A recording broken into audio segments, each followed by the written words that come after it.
Welcome back. సిద్ధం సభలతో క్యాడర్లో సమరోత్సాహం నింపారు. మేమంతా సిద్ధం బస్సు యాత్రతో ప్రత్యర్థుల్లో వణుకు పుట్టించారు. ఇప్పుడు మరో జైత్ర యాత్రకు రెడీ అవుతున్నారు సీఎం జగన్. ఏప్రిల్ 28 నుంచి ఎన్నికల ప్రచార భేరీ మరింతగా హీటెక్కనుంది. ఒక్కరోజే 3 నియోజకవర్గాల్లో వైఎస్ఆర్సీపీ సభలు జరగనున్నాయి.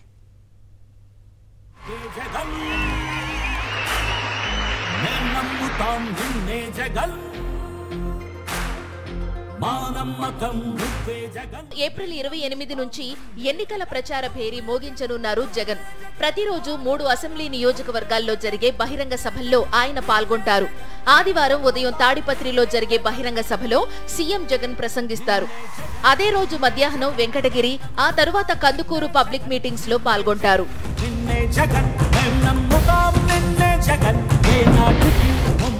ఏప్రిల్ 29న ఉదయం చోడవరం, మధ్యాహ్నం పి గన్నవరం, పొన్నూరులో వైఎస్ఆర్సీపీ బహిరంగ సభలు జరగనున్నాయి.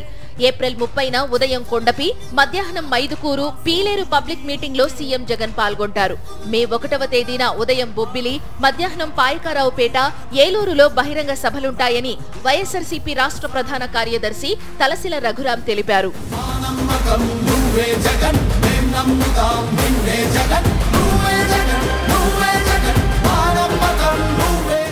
ఇప్పటికే వైఎస్ఆర్సీపీ కథన కవాతు పసుపు దళంలో దడ పుట్టించింది. భీమిలి, దెందులూరు, రాప్తాడు, మేదరమెట్లలో సిద్ధం సభలు జనసంద్రాలను తలపించాయి.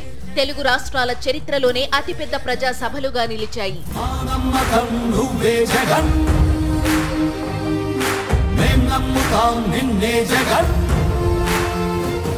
మేమంతా సిద్ధం బస్సు యాత్రకు విశేష స్పందన లభించింది. ఇడుపులపాయ నుంచి ఇచ్చాపురం దాకా జనంతో మమేకమయ్యారు జగన్. అడుగడుగునా జనం జేజేలు పలికారు. 22 రోజుల పాటు 86 నియోజకవర్గాల్లో 2188 కిలోమీటర్లు వైఎస్ఆర్సీపీ బస్సు యాత్ర సాగింది. పిల్లల నుంచి అవ్వాతాతల వరకు అందరూ రాజన్న బిడ్డకు బ్రహ్మరథం పట్టారు.